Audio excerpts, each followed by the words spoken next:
Now that the holes are punched, let's get ready to bind. The first step is to prepare your O-wire. For these projects, we need to count off the proper number of loops for our 4-inch book as well as our 8-inch book. In this case, 6 loops. You'll just count the number of loops that correspond with the number of holes that you've punched.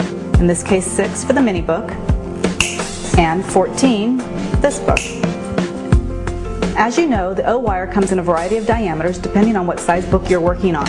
And in order to make sure that your closing channel works properly for all the sizes, you need to make sure that it's adjusted properly. This is where the handy O-wire templates will come in very, very handy. Now you can use the O-wires for 2 different forms of measurement. One is a visual guide. You can place the O-wire on the front so you know what size you have, but the most important method is to use it as a measuring tool in adjusting the closing plate here. Place it in the closing channel and adjust the knob this way to move it forward and back. That will ensure you get perfectly sized closing for your wires. Now, here's a trick that most scrappers overlook when it comes to binding. In order for the seam of where your wires come together here to appear in the back of the book and not on the outside of the book, you need to follow a simple organizational tip. What you'll want to do for step 1 is to place your project in the order that you want. Your front cover, followed by your inner pages, and then your back cover.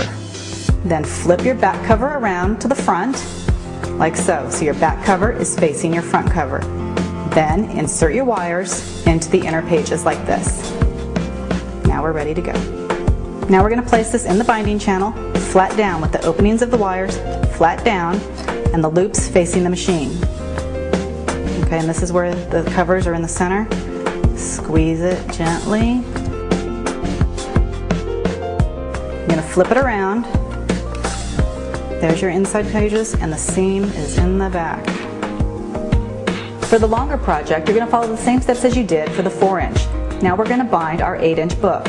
As we did with our 4-inch book, we're going to order the pages in the order that we want, with the front cover followed by the inner pages and then the back cover. Flip the back cover around to the front so they're facing,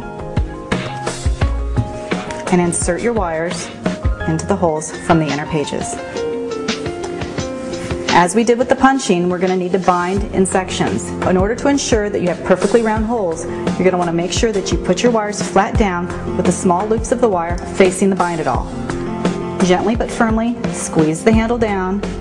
The closing channel will stop on its own.